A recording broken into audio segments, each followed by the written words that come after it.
Assalamualaikum warahmatullahi wabarakatuh.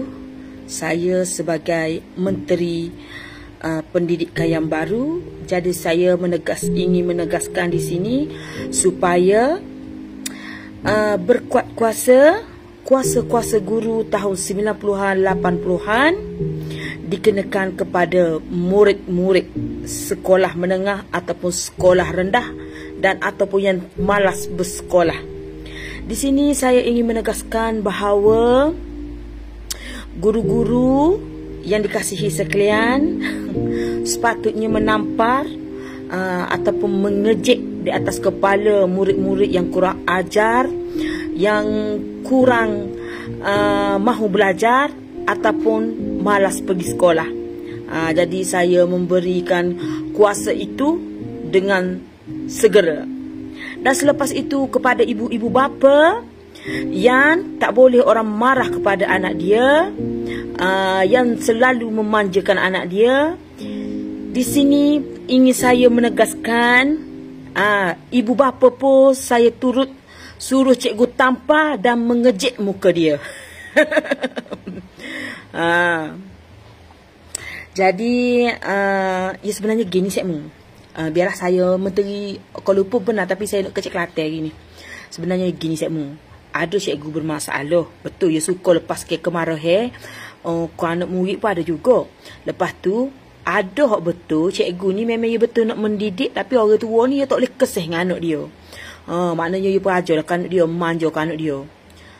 Zaman ni tak boleh sekmu, sekolah kena pasal CCTV dah. Banyak doa ni berlaku ni. Rogo lagi, bunuh lagi. Sekolah pun tak nak jadi gapo tu. Bukan nak katakan orang saya munggu kita ada anak juga, aku ada anak juga. Jadi nak royak lo ni, sekolah ni kena pantau lebih pada gapo tu. Setiap jeru tu kita kena bubuh CCTV saya di sekolah dalam kelas pun. Bubuh CCTV juga saya dalam kelas.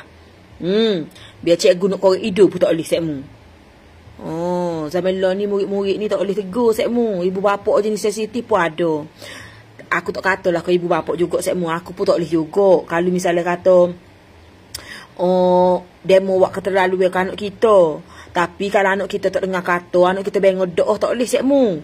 Ya kena ajar. Sebab budak ni semua di rumah lagu lain, sekolah dia lagu lain. Anak kita depan kita pijak segemuk tak mampu. Duduk di rumah kita suruh gapo buat belakang. Di sekolah dia jadi orang lain. Muka dia bersaing lepas diri dia sendiri pun ada juga perangai. Jadi kak, gitulah nak oyaknya deh.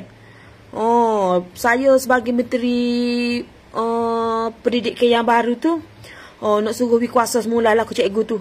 Kita kembalikan rote-rote semua tu. Biar galu lah sini. Budak-budak lo ni tak dengar kata doa sekmu. Budak lo ni pelik kes sekmu. Dia pandai nipu, dia pandai kecek belawak, dia pandai manipulasi orang. Budak lo ni, aku tak katakan orang, anak aku pun sebetulnya juga sekmu. 12 tahun dia beda.